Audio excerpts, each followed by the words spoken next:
Allegiance, please.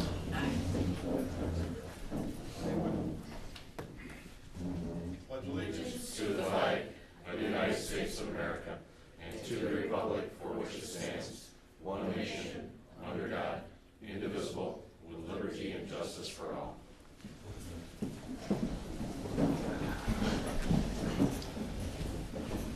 Meeting's open for public comment. Is there any member of the public present that wishes to make a comment for the record? Any member of the public present that wishes to make a comment for the record? And for a third and final time, any member of the public present who wishes to make a comment for the record? Hearing none, we'll move on. I'll entertain a motion to suspend the regular order of business. Mr. Glass? We have motion to suspend the regular order of business to deal with the Erie County Municipal ALSFR CON. A second for that motion. Mr. McCartan, on the question? All in favor? Aye. Opposed? Any abstentions? The motion carries, and we will hear the Systems Committee report on the ALSFR. Mr. Chairman, the Systems Committee has the matter of the application of Erie County Emergency Services Division of EMS, an ALS first response, non-transporting, for permanent certificate of need for the operating territory of Erie County following its previous municipal declaration. First, the Systems Committee has received the findings of fact, conclusion, and recommendation in the records of proceedings from the hearing officer appointed by the council to hear this application. I offer those documents dated February 25th, 2018, and ask that be included as part of the record of tonight's proceedings. I will also note that copies of these documents have been previously provided to all council members, and every member has a copy tonight.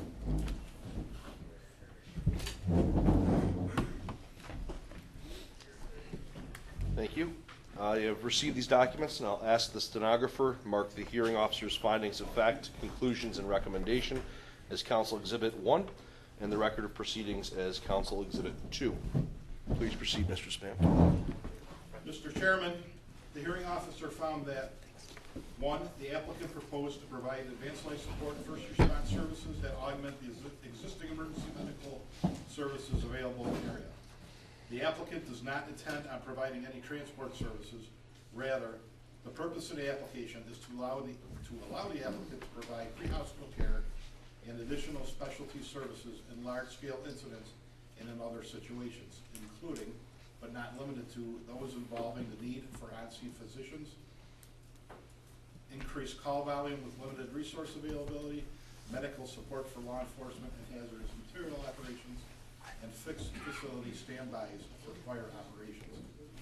2, the applicant possesses the financial stability to provide the proposed service. 3, the applicant has demonstrated the financial feasibility of the proposed service. 4, the applicant, based on its relationship and support from the county government and local law enforcement agencies, has access to resources and personnel not otherwise available to other EMS providers in the area. 5, the applicant has met the burden of proof for demonstration of public need of the demonstrated absence, reduced availability, or an inadequate level of care for the type of services it seeks to provide to Erie County residents, and has met its burden of proof under Public Health Law, Section 3008. 6, the applicant has met the burden of proof that the demonstrated absence, reduced availability, or inadequate level of care in ambulance or emergency medical services in the specified areas is not readily correctable through reallocation or improvement of existing resources. 7, those within the area of service will benefit by the approval of the application. 8, based on the completeness of the application and meeting the required showings, and the presumption in favor of approving municipal applications, the application should be approved. 9, she then recommended, based on the foregoing and all the evidence before me, I support the application and recommend that it be granted. The Systems Committee met on February 28, 2018, and carefully and thoroughly reviewed both the hearing officer's finding of fact, conclusion, and recommendation in the record of proceedings, and evaluated the application and all the related submissions, and as a result of that, a separate evaluation by the Systems Committee came to the same recommendation the application should be granted. The committee further adopted the hearing officer's finding of facts, conclusion, and recommendation as the committee's findings, conclusions, and recommendation, with the exception being that the committee did not believe there was demonstration of need as that term is defined by Bureau of EMS Policy 0606. Therefore, it is the Systems Committee recommendation that the application be approved. Mr. Chairman, DOH Policy 0606 states the application committee must make a motion to approve the application, which motion comes before the whole council as seconded motion for discussion. Upon review of the application, the hearing officer's recommendation, and discussion of that recommendation by the Systems Committee, the committee offers the following observations and recommendations. Number one, the applicant is not, in the opinion of the committee, demonstrated absence, reduced availability, or inadequate level of care in the provision of EMS to the geographical area of Erie County. Two, pursuant to Article 3008-7B, as a municipality, the applicant is entitled to a strong presumption in favor of approving the application. Three, no individual has spoken against the application. And four, no evidence has been brought before the committee to rebut the strong presumption that exists in Article 30. And five, several individuals on behalf of various fire and EMS agencies, as well as local municipalities, spoke or wrote in favor of approving the application. In view of the foregoing, the committee recommends that the council approve the application on the basis of the presumption set forth in Article 30 and not on the merits of the application itself. So, I so moved you that this, as that is the recommendation of the committee. Thank you. Thank you, Mr. Sapanik, and thank you and all the members of the Systems Committee for the work you put into this application. We have before us now a seconded motion to approve the application of Erie County Emergency Services Division of EMS and ALS First Response Non-Transporting for a permanent certificate of need for the operating territory of Erie County. Just so everybody is clear, at the time there is a vote, a yes vote is to approve, a no vote is to disapprove. I'll now provide council members present the opportunity to make inquiry, and prior to the voting and making a determination, we'll also ask for any disclosure of conflict. So we are now on the question. Tom? I'd just like to reiterate what the committee said with the presumption, strong presumption, and I don't think anybody is against granting this application for sure. Regardless of how much or lacking the community is in resources, this is a great opportunity for everybody. My question is, what is the intent going forward? And I ask that in view of the fact that the data we were presenting showed 84 responses in 2 years, and the majority of those being smart responses. What the community doesn't need is somebody to fly car with a portable radio. What we need is paramedics. We're going to go forward and help the rural communities, help the urban community when something happens. Is that the intent? If we need you, we can call you as a paramedic. You can jump on one of our BLS cars, volunteer community BLS cars, something like that. Is that what we can expect going forward? That is the intent. Be there available to support, to provide additional services, not as was said in the public hearing, not to self-dispatch, but to respond on request of the responding agencies. Is it fair to expect more than 84 responses going forward? They just seem like a pretty small amount in the last couple of years. Well, things were just starting out. We really haven't pushed it out there. We haven't promoted it at all. We were seeing how it was responding. I would anticipate there would be an increase. How many paramedics will be available for it? Right now, we have 2, and we're seeing how that works out. And as time goes on, we'll have to evaluate. And again, I want to say, in theory, very much in support of this. Any help we can give the community is great, and we need a specific type of help. I know I'm not telling you anything you don't know. As long as we have your commitment there, you have my unwavering support of this application. Any other questions on the motion before us? Comments, statements?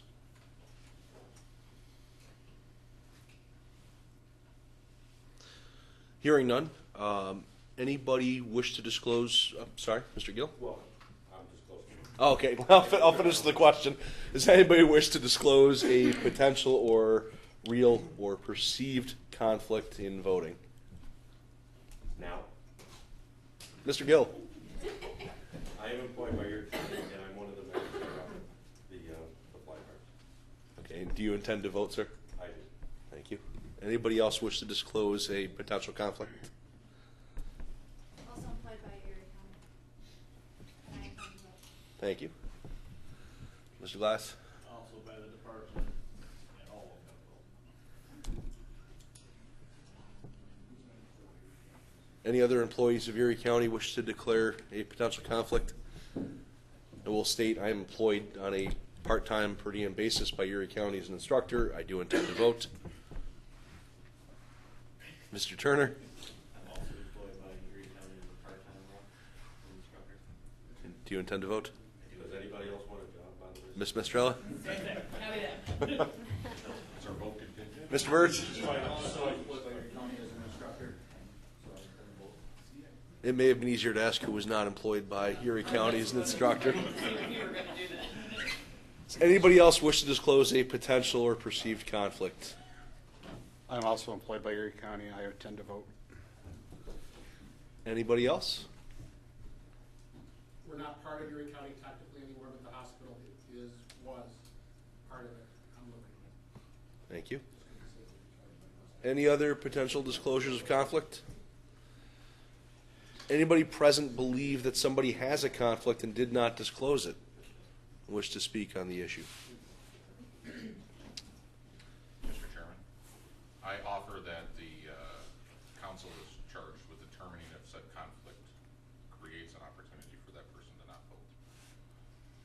I'm not clear on what. So while somebody may declare a conflict and state their intentions, I think the council has a responsibility to determine if their intentions are justified or not. So you're asking that we first vote on whether those who have stated potential conflicts are permitted to vote? Or minimally have a conversation on the topic. I think that in past history, there has been people who have not been or not voted as a response of their positions within certain organizations across the state of experience. Fair enough. Mr. Gill? As a member in good standing, you have the right to vote. You can't take the vote away. Any other comment on the subject? I guess Ms. I Mayor? would just ask, is it a moot point? Do we have enough people to vote that even if we take all of those people off the books, will we still have, do we need a majority? In order for the measure to pass, we have to have 14 affirmative votes tonight, which I will cover again before we vote. There are present to vote 22 members. That 22 includes 4 alternates. The 4 alternate members will be permitted to vote in the absence of enough regular members. So all present will be permitted to vote. So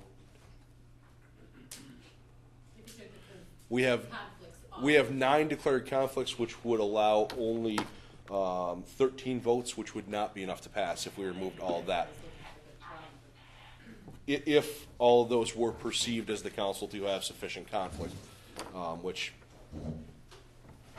I don't know whether that would be the case. Does anybody want to put forth a motion that there's actually enough of a conflict that we should have further discussion on the issue, or is this discussion sufficient? Seeing no motion, we've satisfied Mr. Trepas's concerns, and thank you for bringing that forward. So I want to have everybody keep in mind the application that's been brought before us, the information from the public hearing, the copies that were distributed in advance, and the recommendations of the Systems Committee. We have an obligation to discuss and record as we have. And we'll again repeat the definition for public need, which is the demonstrated absence, reduced availability, or an inadequate level of care in ambulance or emergency medical service available to a geographic area which is not readily correctable through the reallocation or improvement of existing resources. We have to discuss all pertinent points and issues relating to need in this case, as well as the specific reasons for or against, including those observed by the committee as noted in observations detailed by Mr. Stepanek. And finally, we have to discuss evidence presented and testimony from the public hearing, which in this case consisted of the application, letters of support, no letters of opposition, related notices and testimony from Attorney Mahoney regarding those documents, and testimony from Ken Peterson of Erie County, Chief Scott Petronic of Erie County Sheriff's Department, Dr. Kevin McGee, Buffalo Niagara International Airport Chief William Major, Ucrest Fire Chief Brian Chapman, Buffalo Fire Lieutenant Patrick Laley, Erie County Policy Director Benjamin Swanekamp, Dr. Michael O'Brien from ECMC, Erie County Commissioner of Health Gail Burstein, and Highview Chief Dan Hatfield, all in support of the application. There was no other testimony that evening. Are there any other points of discussion before the council on the motion at this time? Okay, hearing none, we'll move to vote. As I said, 22 members are present. All are eligible to vote as a result of the absence of regular members. The alternate members are permitted to vote. Also, to be clear, we need 14 affirmative votes for this measure to pass. And finally, a reminder, a vote of yea or yes is a vote to approve. A vote of no or nay is a vote to deny the application. This will be a roll call vote, and the stenographer is directed to please record the vote of each member in the record as the secretary calls the roll. Are there any questions from the council before we begin the vote? Mr. Secretary, would you please call the roll? Barber, Yes. Barcy, Yes. Brandon, Yes. Bronner, Yes. Burt, Yes. Fisher, Yes. Fracano Chalmers, Yes. Mr. Gill, Yes. Glass, Yes. Estrella, Yes. Maxian, Yes. Mayor, Yes. McCartan, Yes. Rogers, Yes. Santoro, Yes. Shaw, Yes. Staffel, Yes. Stryker, Yes. Sapanic, Yes. Trepaz, Yes. Turner, Yes. Zumrak, yes. We have an affirmative vote of 22 members. And for the record, Mr. Secretary, would you please note those who are absent? Absent are Ballister, Billetier, Bono, Lapp, McCarty. Thank you, sir. So we have a vote of 22 for, none against, and no abstentions in favor of approving the motion. Attorney Mahoney, would you please notify the Department of Health of tonight's results, as well as preparing a copy of the transcript of tonight's proceedings to deliver to the Bureau? Absolutely. Thank you, sir. And we will entertain a motion to return to the regular order of business. Second. I didn't hear who made the first motion, I'm sorry. Mr. Stryker, and the second is, I forgot her name, Crystal Fisher? Ms. Fisher. And we are returned to our regular order of business. And our thanks to the stenographer this evening. I believe we're all set.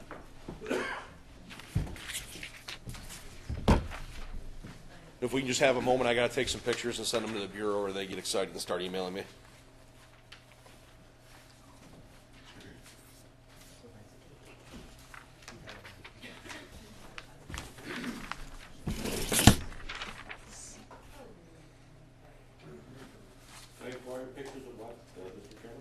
It is the roll call.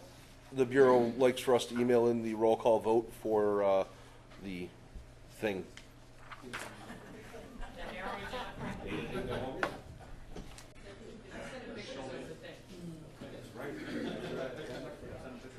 Picture of the thing. The roll call vote to demonstrate that the measure passed, and then they wait for the transcript. Dan Clayton gets particularly excited and tends to email me the morning after.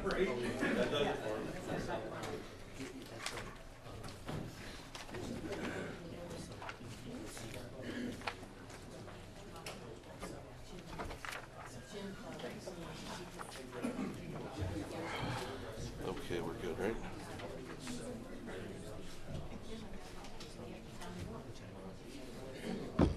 If I don't have that, okay. All right, returning to the regular order of business. We need a motion to approve the January 3rd minutes disseminated by the secretary. Dan McCartan. Second. Crystal. On the question? All in favor? Opposed? Abstentions? And the motion passes. Correspondence. Pad application from Sudoku. From Western New York Stress, we were advised about classes, advanced individual crisis intervention and peer support, and assisting individuals in crisis. From Hogan Willig, bill for services. Another bill from Hogan Willig for services. Another email from Stress about group intervention, which is held in March, and advanced group crisis intervention, which is held in April. Invoice for services from Western New York Stress Reduction Program. From Patricia Wiseman, a letter of resignation from the council. From ECC, course application for basic EMT class. Hogan Willig, bill for services. And from Sue Rogacki, letter of resignation from the council. Thank you, sir. We do not approve that, right? Nope. Okay. Treasurer's report, Ms. Barber. Okay. I corrected the budget statement and report of expenditures. I believe I sent it out saying as of January 31st, but it's February 28th through that date. Excuse me, there's $5,029.92 remaining, of which we still have outstanding expenditures that are anticipated to be paid. For the donation for the use of the facility is $500 for our meetings for the use of this facility. I know we're going to be discussing the Western New York Stress donation, annual donation of $2,500. The stipend for the secretary, the last payment is for the final quarter for the year is $300. The initial deposit for our annual dinner, the deadline is tomorrow for that to be paid. That's $300. Tonight's refreshments that were $173.46, leaving a balance of $1256.46. And again, that's if the stress donation is paid in full, $2,500. That's our remaining funds. I expect that there'll be another bill from Hogan Willig. I have no idea what that may amount to. I'm sure that'll be discussed also. Anyone have any questions? Motion to approve the treasurer's report. Don't all jump at once. Mark for the motion, Craig for a second. On the question? All in favor? Aye. Opposed? Abstentions? Carried. Medical Advisory Committee. Mr. Gill?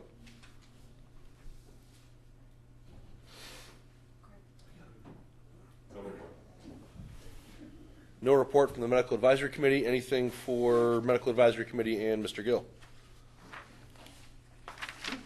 Okay. What's that? New York State Council, Mr. Gill. This is what happens when you don't take your medication before a meeting.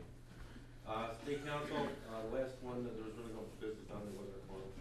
The next state council meeting is in May 15th to 16th. We're waiting to hear on I haven't gotten really any communication, put in 3 names for representation there. I'm waiting for communication. I don't have anything. So it took a year and a half, so I'm assuming it's going to take a year and a half.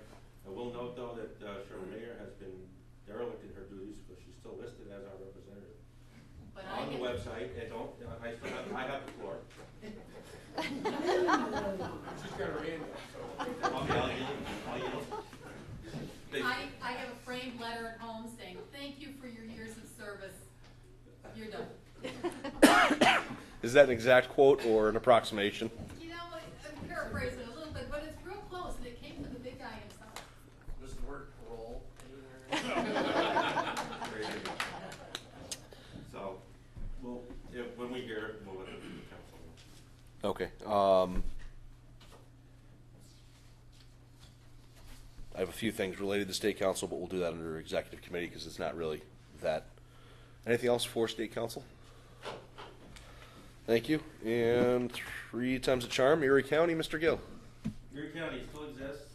We've restructured our advisory board. Meetings will start in April. Letters have been sent out to people that have applied to be members of it. The state of the county is happening tomorrow, so So, we'll find out if I'm still employed by about 4:30. But things are looking pretty good. As far as education, we had a very big Buffalo Fire group class, which the chairman has been very helpful in teaching. And 66 members, I believe, are there, and they're doing a fantastic job. And it's a tribute to the instructors and the lab instructors that have been working there. Because it is a 5.5-week program, and they take a lot of stuff, and they do a lot of stuff in a short period of time. And we're getting good results. We'll find out next Thursday how the written does, but skill-wise was great. So I appreciate the help there. And I'm going to, since Tracy started to chew on her potato chips, I'm going to ask her to tell you a little bit about the pods and hepatitis vaccination program that she's been doing. Thanks. You're on. So if you probably heard, we had 2 cases of hepatitis A last month. One was in a food worker who worked at a healthcare facility, a senior assisted living facility in Williamsville. He also worked as a cook in a restaurant in Lancaster. So, we did our investigation working with the state health department and launched a post-exposure prophylaxis campaign. We did both open point of dispensing at Williamsville Fire and a closed point of dispensing at the Brookdale facility in Williamsville, and vaccinated in total about 300 individuals. So there were no secondary cases from that. But I think we were having some concerns coming back from the public that providers had been in and out of those facilities, particularly the Brookdale facility. We really needed to have eaten a meal in the facility, so we used a lot of personal communication and public education to get that message out. 2 days later, we had a second case unrelated to the first, in a gentleman who had visited the city of Michigan and stayed there for a period of time, had multiple contacts in the community, IV drug user, sexual partners, the whole deal. And we did vaccination clinic there as well. We were hoping to do about 300 based on the risk, and we only did about 200, but about a third of them were community providers. So we've been very busy with that, and now the department is exploring different opportunities to provide hepatitis A vaccination in homeless communities throughout Erie County. So we're working on that to try and get the community up for hepatitis A. We're seeing nationwide lots of outbreaks and sporadic cases of Hep A in those populations. So we're working on that. We also have an actual exercise coming up April 26th that we're hoping to get a waiver from the state health department on. Wyoming County will also be doing an exercise, as will every other county in the region. And we're hoping to train our closed point of dispensing partners. So we'll be working with Orchard Park on that. And it'll be in Orchard Park on School Street. Is that right? That's right. That's right. That's our report. Anything? In case you haven't heard, the council has voted to approve Erie County's first response. And I appreciate all the work that the council did. And not joking, the work that the committee did, it's thankless. It's a lot of reading, a lot of crossing the T's and stuff like that. And I appreciate the approach that the council is doing, particularly the committee, trying to make it consistent throughout. Yeah, Mark, you said something nice about you. Yeah. It had nothing to do with it.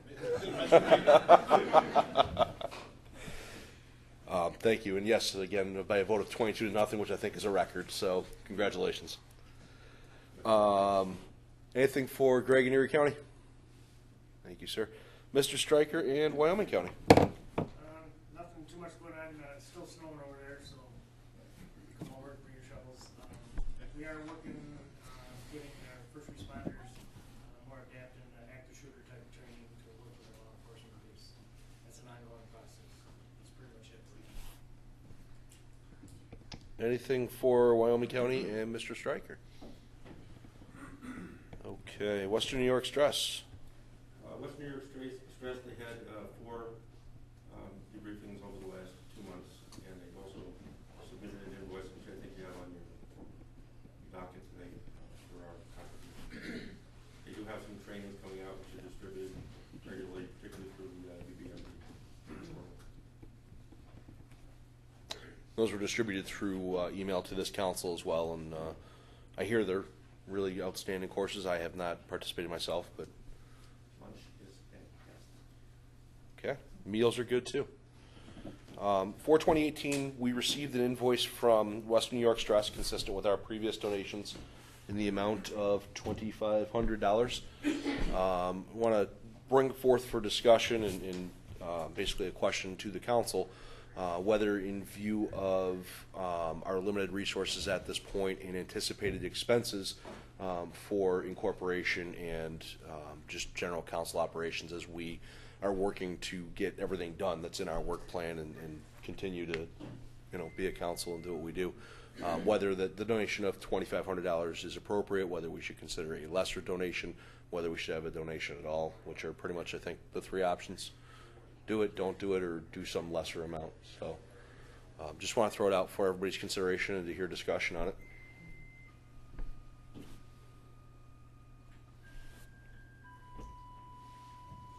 Mr. Glass? We've supported the group since its inception. It benefits all of Erie County and Wyoming County. I think it would be a disservice to the community of first responders if we no longer supported that. Ms. Mayor? I would basically support the same things he says. If you don't have mental health of your responders and you don't have responders that continue, then you really, this council is ineffective. So I would support them wholeheartedly. I was curious, Mr. Chairman, if we should ask for a representative to come from Stress and talk about, what they do, and then make a better evaluation of how much we want to commit. I think that's probably a great idea that we invite somebody from West New York Stress to come and tell us what that money does, and we can make a decision from there. I can make that contact for you if you want. So how about a motion to not make the donation until such time as we speak to somebody from West New York Stress? Is that budgeted for this year? It was budgeted for this year, yes. So is that within this fiscal year closing March 31st that it would need to go out this year, or we would lose it? It would and have not to be able be, plan it? it would have to be paid by March 31st. There goes that.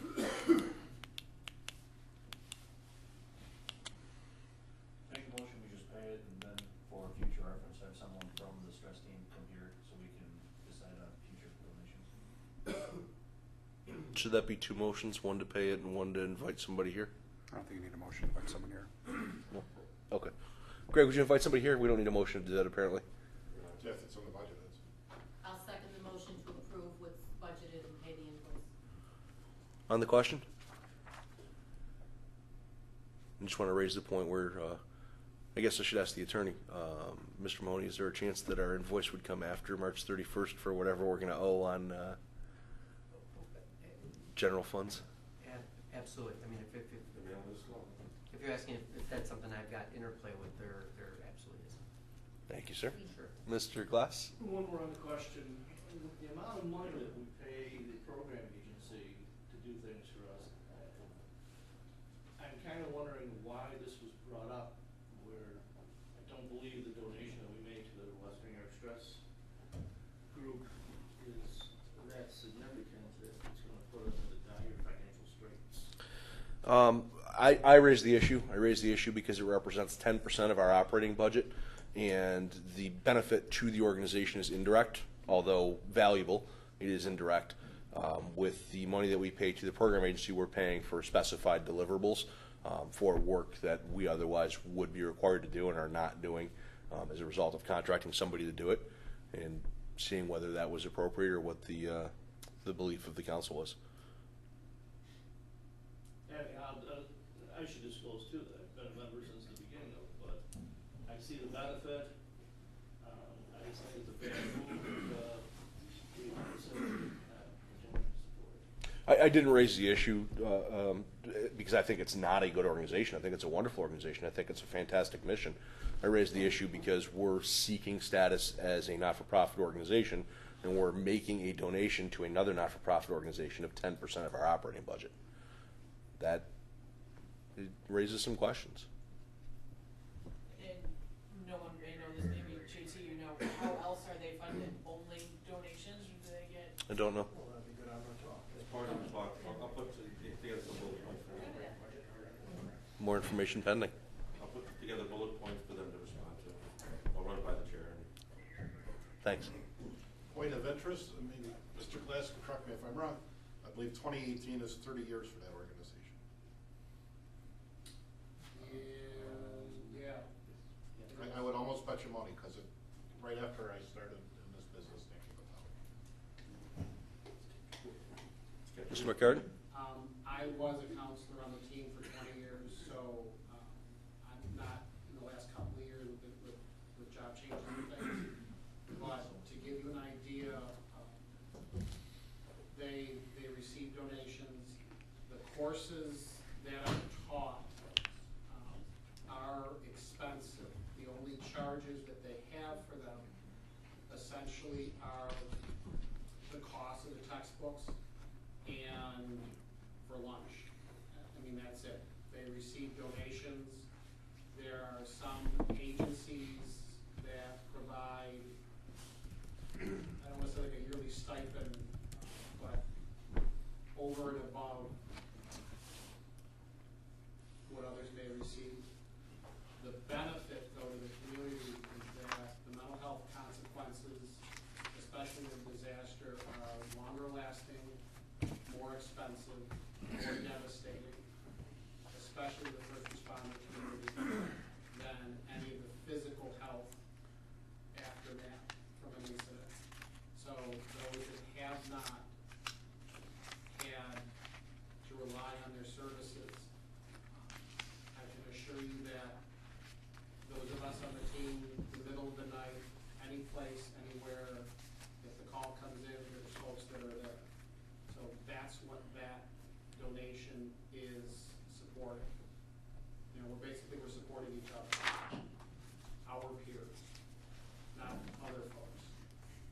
So I totally get the numbers, but as far as the benefit and the potential consequences if they weren't able to do what they do, I want to say it's 5 different courses that are offered on a regular basis throughout the year. They're available to an enormous number of folks that if you wanted to take one of those classes and pay ICISF to take it just as a normal person, minimally, you're probably looking at $300. Some of them potentially $750, even more in some like the 4-day classes. So yeah, we are subsidizing the provision of that to the benefit of our community. Any other questions or comments on the point? And again, the motion was to pay the $2,500 for the 2018 donation. Ms. Mayor? As a money person, it has to be qualifiable, and we do get reports, how many responses. I guess I should disclose that I spent about 10 years on the stress debriefing team in Wyoming County, in Erie County, wherever they need you. But you can't put a value on taking one medic offline, in my opinion. The cheap price to pay for the training, it's all volunteer. Those people hit the road as soon as the call comes in. I don't even know if Huey still dispatches, because it's been a long time since I could do anything. And again, to be clear, I'm not raising the issue because I don't see value in it. I'm raising it because of a question of propriety in terms of us making a donation to another organization and whether that's an approved expense and the substantial portion of our budget that it represents. Those are the reasons I raised the question again, and not anything to do with the value of it. I think the value is tremendous. Any other comments? Hearing none. All in favor? Opposed? Abstentions? And complete. Committee reports. Budget, Mr. Santoro. No report. Membership, Ms. Lapp isn't present. Does anybody have? Couldn't make it because of a call at the last minute. She said Does anybody have report? she had nothing. She has nothing. Okay, great. Systems, Mr. Spanik. Okay, well, as you know, the Erie County, this evening, the Systems Committee, this evening, the Systems Committee received an application of transferring operating authority from the Perry Emergency Ambulance, Inc., which is operated by the Village of Perry, to the Town of Perry Ambulance, Inc. The council is required under Article 30 to determine that the proposed new owner is competent and fit to operate the service. The Systems Committee has met and determined the application to the extent of our review is complete. What we are waiting for is confirmation of the receipt and feedback from the Bureau regarding their fitness and competency.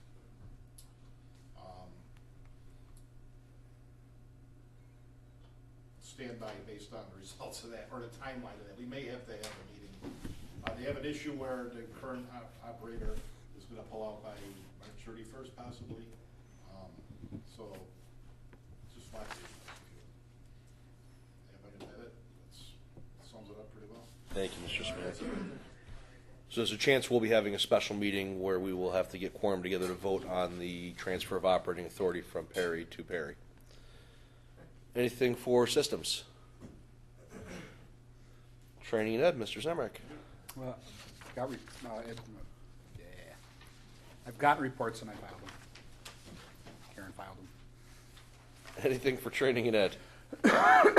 Bylaws, Mr. Maxion. I got everything from Mr. Glass, and at the conclusion of tonight's meeting, I'd like to circle up, set up a meeting time and place for the committee, and hopefully by the next time we convene, we will have a draft bylaw to address the training issues and the other pressing matters in front of us. Thank you. Anything for bylaws? Nothing. Awards, Mr. Gill? Or anybody who has Mr. Gill's information? We'll circle back. Bureau of EMS, Mr. Mahalko. We have a CIC class going on this weekend in Batavia, this weekend and next weekend, and we're still waiting the appointment of a new bureau director. Any day now, right? They promised us mid-January. Because they didn't say what year. I was saying, anybody specify what Any year? other local appointments yet, or? Was there a deputy appointed yet? Andy Johnson is acting director. And this is not your last meeting yet, right? No, sir, it's not. Excellent. Anything for Bureau of EMS? Thank you. Executive Board, we met in early February, had a productive meeting. We discussed and sent letters to 10 of our members about participation, and it's nice to see that we've got a full room tonight. We did have some resignations, and we'll forward that to Ms. Lapp and the membership committee to seek applicants and get us back to full.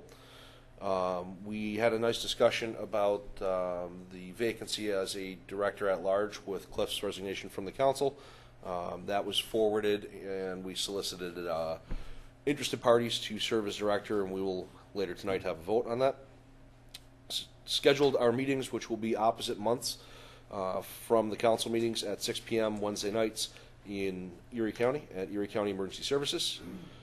We had a productive start to a discussion about our relationship with the program agency and what services that we would be looking for the program agency, and we hope to continue that with the program agency in our April meeting as time allows. We discussed an email that we received from UBMD where they were communicating with the Bureau of EMS about CICs and regional faculty. The decision from the committee was to basically send that information back to every CIC in Wyoming and Erie counties and allow them to make a decision if they were interested in serving as regional faculty and how they could go about it. And finally, we discussed the proposed change to Part 800 that would reduce the age to become an EMT from 18 to 17. The executive committee unanimously approved and forwards to you as a seconded motion that we send correspondence in support of that proposal to the people that receive correspondence in support of legislative changes. I don't have the person's name here. So it's a seconded motion to support the change to become an EMT from 18 to 17. We had a really good discussion, just so everybody knows about basically the maturity of people at the age of 17 and concerns there. At the end, the decision to support it was largely based on the fact that you can become certified as a CFR at 16 and respond to calls at the age of 16 and see what you would otherwise see at 18. So we believe that supporting the change to 17 is a good recruitment opportunity. It's a good opportunity to move the education into high schools and kind of provide some vocational training. So as a seconded motion to you, it's on the question.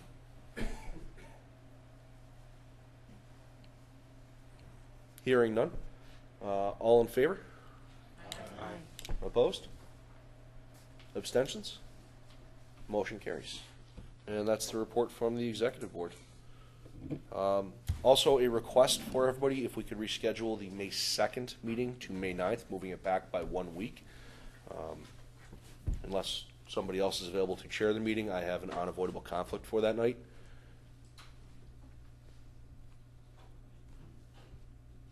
I see everybody checking their calendars. That's 2 out. Sorry, Will? Won't. 3. Is somebody else available to chair the meeting that night?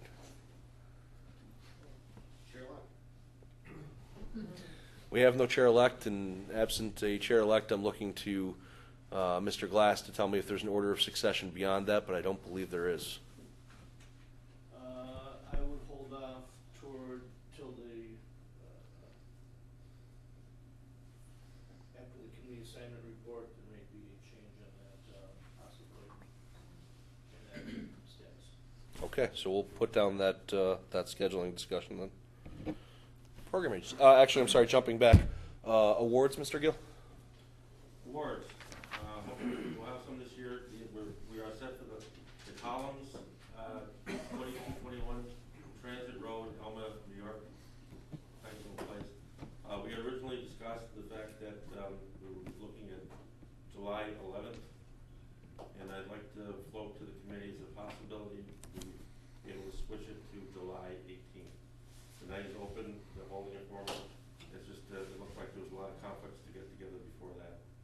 And so I offered up to see if the 18th would be amenable to the group. Normally we have it on the 3rd Wednesday anyway. I thought it'd be smart to move it up, but it just messed everything up. All right, so a motion to hold the July meeting on July 18th for Mr. Gill, seconded by Mr. Spanik. On the question? Hearing none, all in favor? Aye. Opposed? Abstentions? Thank you for that.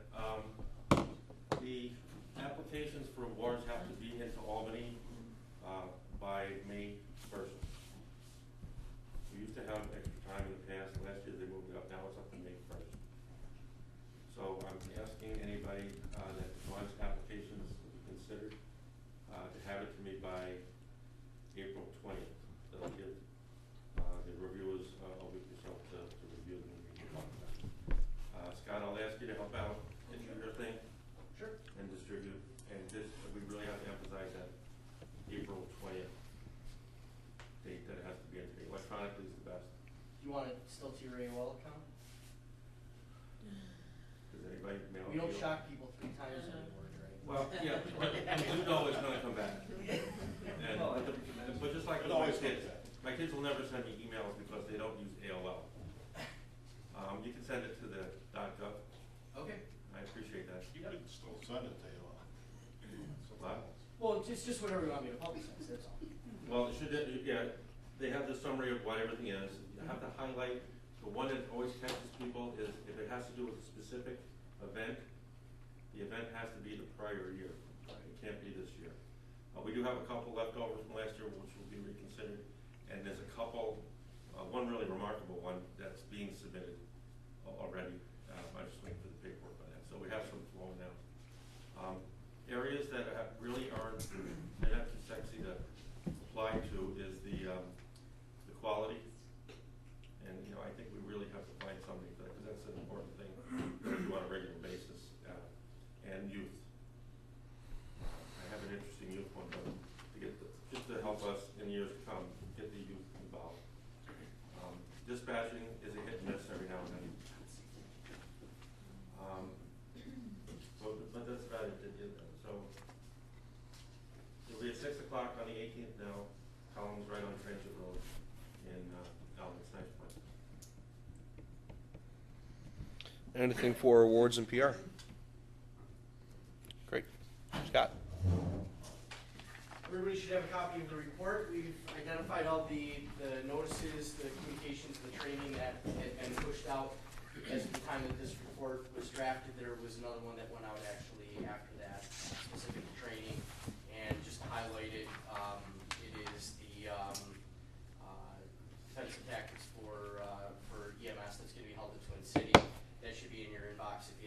it already, and that's coming up at the end of March 23rd and maybe April 1st, somewhere around there. So check those dates. Our EMS conference, all the information is out. That is going to be held on the 20th and 21st at the Millennium, same location it's been for the previous several years.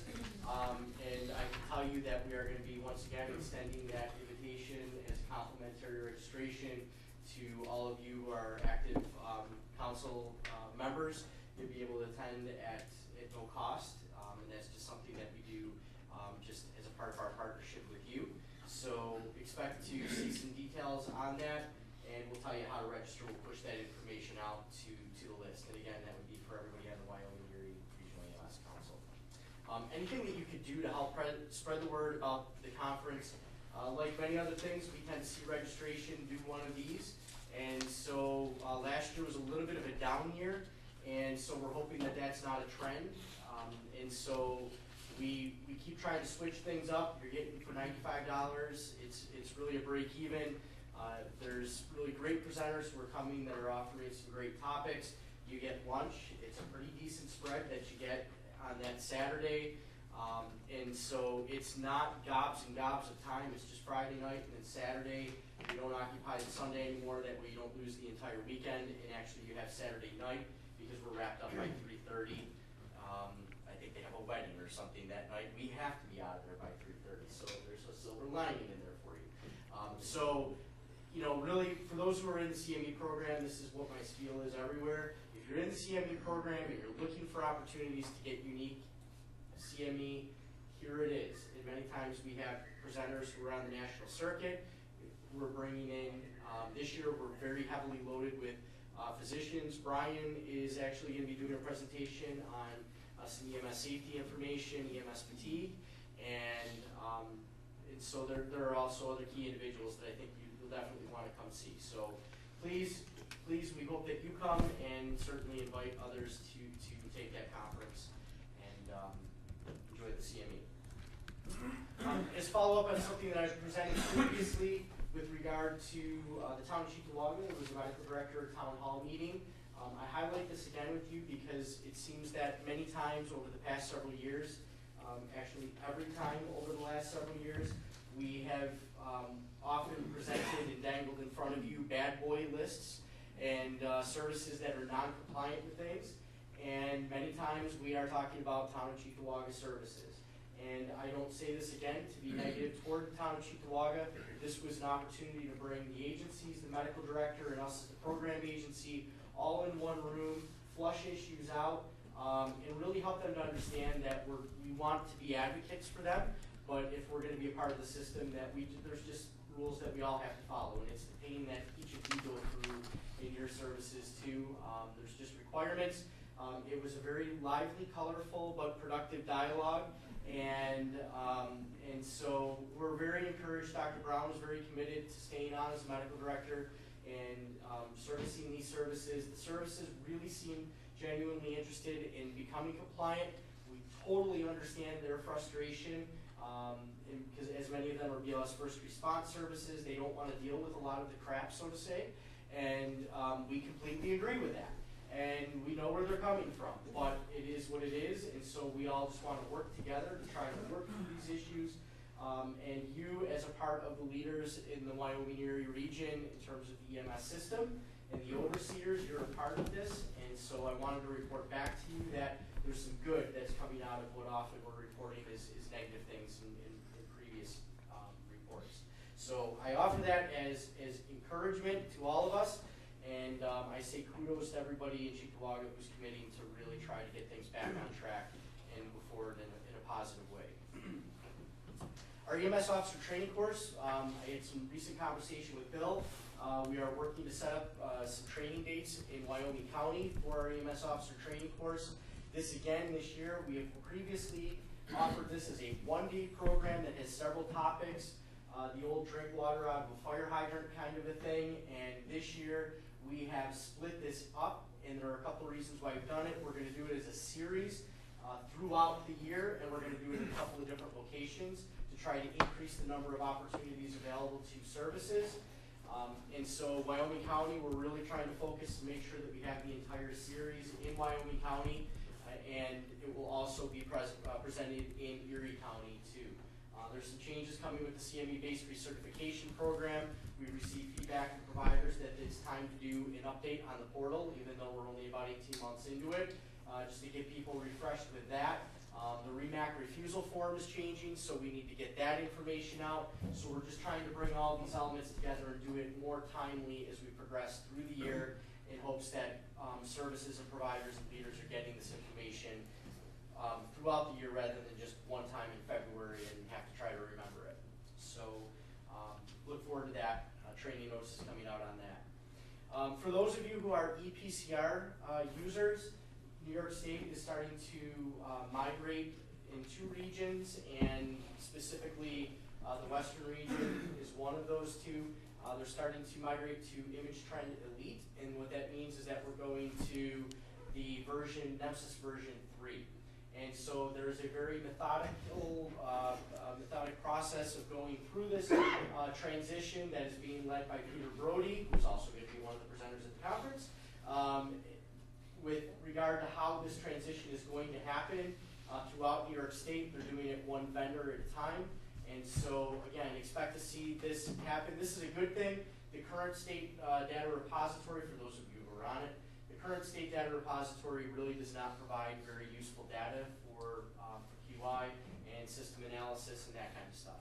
And so this new repository, we will have much more control over on a local level, and we'll be able to do more focused QI topics and be able to look at things more in depth, which is really not a capability that we have with the existing system. So we do look forward to that migration.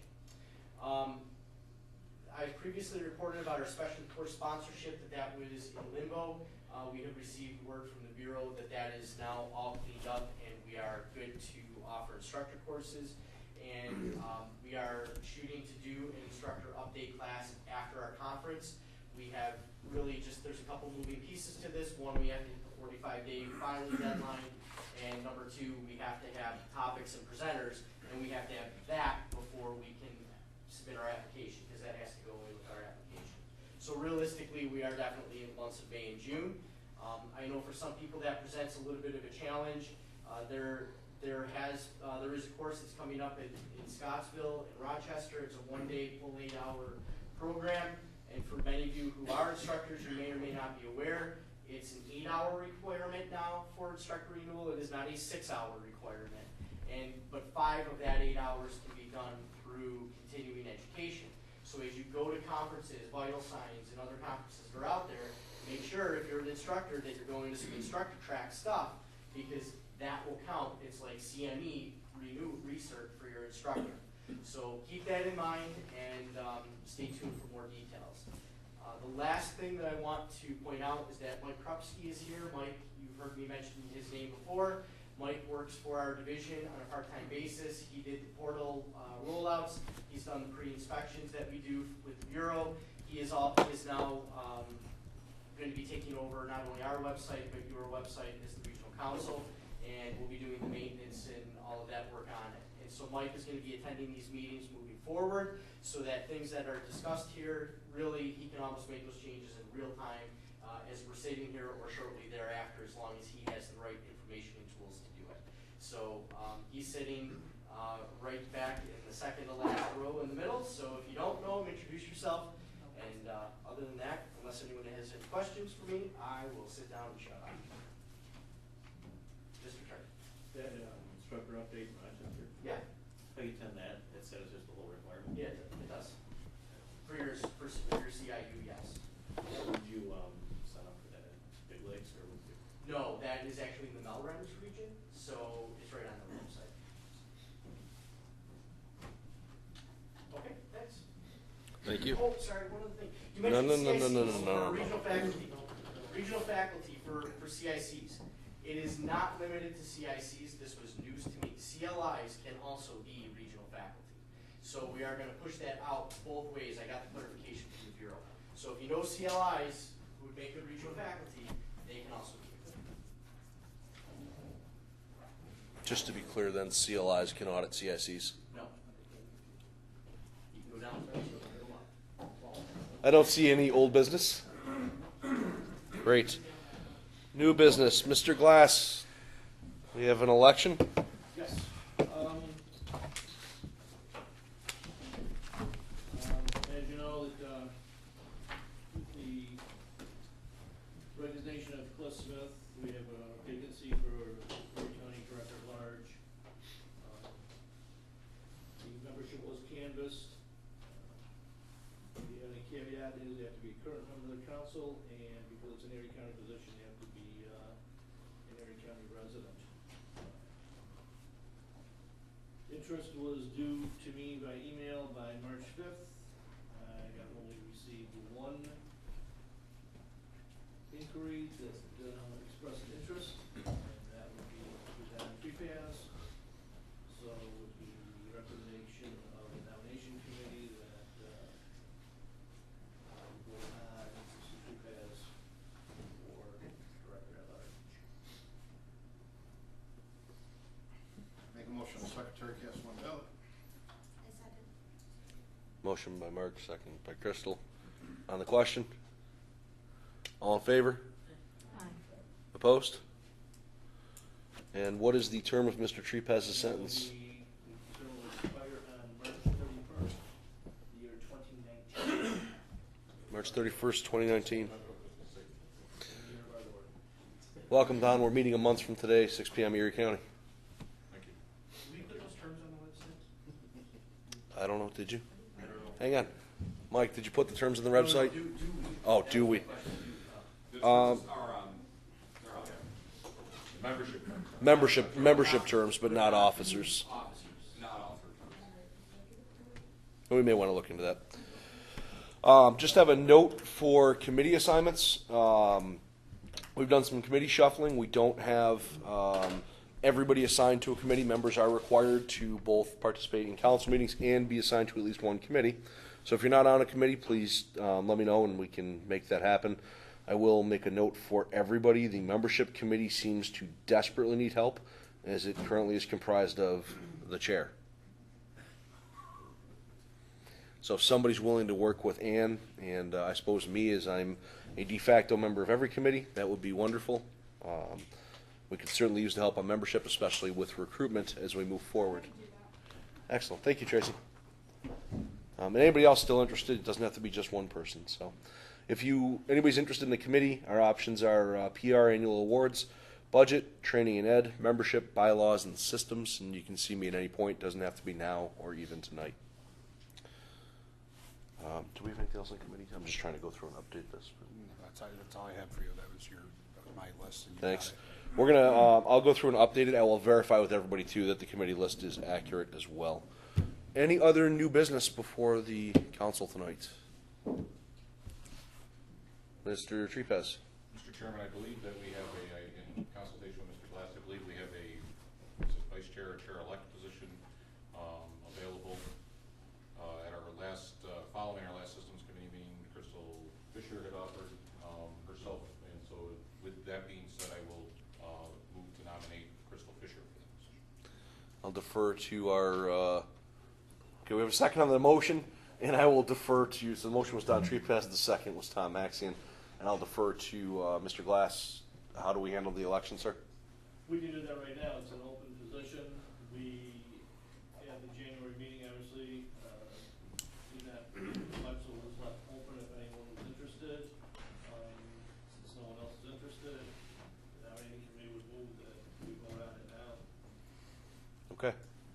Ms. Fisher, do you accept the nomination? Thank you. We have an acceptance. So we have a motion and a second. All in favor? Any opposed? Any abstaining? Congratulations. Ms. Fisher, this is your chair. Also, the bad news, you're going right to the Sharks, and you'll be chairing the May meeting. We'll do everything we can to get you prepped for that and make sure it's all set. Any other new business before the council? Mr. Chairman. Oh, you're full of it tonight. Mr. Treepass. No, I apologize. I should have brought this up under the medical advisory committee, but just a note. I was doing a fixed wing coordination. Just a note. I have been asked by the chair of the REMAC to chair a subcommittee relative to cardiac arrest efforts in public settings. The question was brought forward that the REMAC relative to when you terminate, as we all know, they pushed for a termination of efforts in the field after working in the field. And the question came, what do you do with the patient if it's in a public setting? Certainly in a home or a facility or whatever, that's easy. But in the middle of Main Street or on the sidewalk, what do you do? Most circumstances recently have involved taking ambulances out of service for upwards of 2 to 3 hours while you await the ME's office or whatever the case may be. Based on the fact that it's an 8-county region, we have representation from all of the different counties and providers in that. But if anybody has any questions on that, please feel free. We're looking at options of how does EMS subsequently obviously return to service, but at the same time provide a level of honesty, I guess, or whatever, for the patient, so they're not under a sheet in the middle of Main Street waiting for a coroner to pick them up 3 hours later. In that circumstance, in a caveat to this, or in conjunction with this, a couple of our other bullet points that we came up in our first conference call was to provide some provider training, more in-depth provider training in delivering that message of death to the family. As we all know, that has been a limited piece in our curriculums in both the EMT and the paramedic levels, and we used to not do it all that often. It used to be pretty obvious death situations.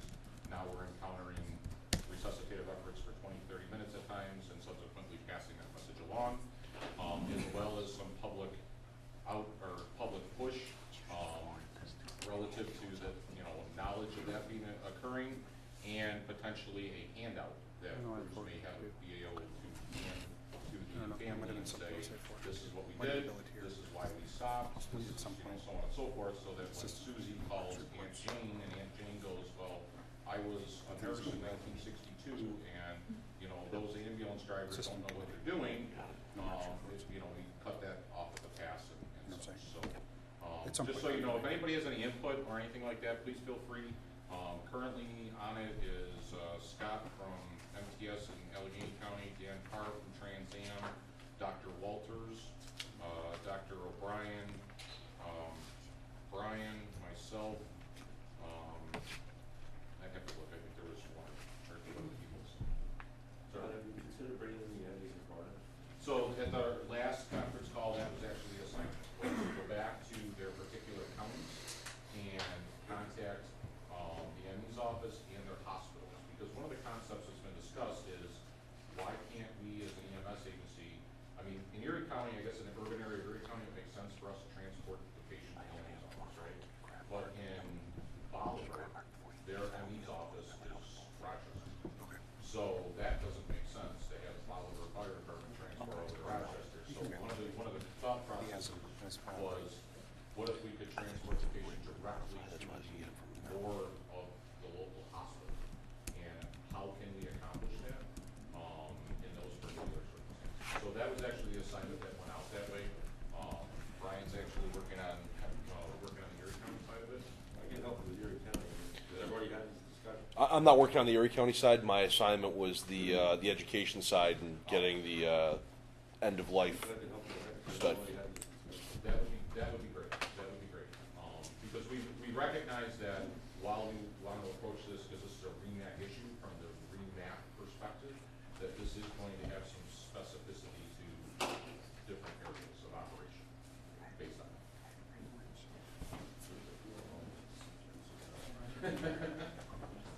Well, again, we also recognize, the fact remains is, let's face it, this is probably a handful of times per agency that this may happen in a year. But I think one time is more than enough, or is more than we really want it to be. There are two instances that I'm familiar with, simply one that I've heard at our facility are, we have an ambulance and a crew out there for 3 hours with a police deputy. Yeah, I can follow you. Standing there next to our crew, waiting for the ME's office to show up. We're one township away from where the ME's office is located. I know Tom's agency had a similar instance in the same township, in a similar circumstance. So, Niagara County utilizes Erie County's. right. Well, and then Scott from Allegheny County offered in their circumstance, they had one corner apparently. Gentlemen, if I may, Greg's obviously got a lot of information, and we have a committee for this. If we can get Greg to join us and not revisit all of that here. I will add, this is like a long overdue thing. So anybody who's interested in participating on that committee, go see Don. That's not a WEREMSCO committee. That is a REMAC committee. I have anything else for new business? Okay, I have one other thing which is really quick. If you've not yet seen it, there was an app published in the last week or so called Crew Care. All one word, CREWCARE, available on iOS and Android. It is basically image trend that's looking to gather a data set related to first responder stress. It has in there not only information about you as an individual and getting information back on good resources that's there, but also measuring a larger population and trying to build a actual study out of this. So there's about 400 people in it right now. It's not a New York State thing. It's a national thing and maybe even international. All information will be de-identified. It takes like 10 minutes to set up, and it's kind of cool because you can open your phone and click on how you're feeling and why a few times a day, which forces a little bit of interesting reflection. That's the last thing I had. Anything else for new business?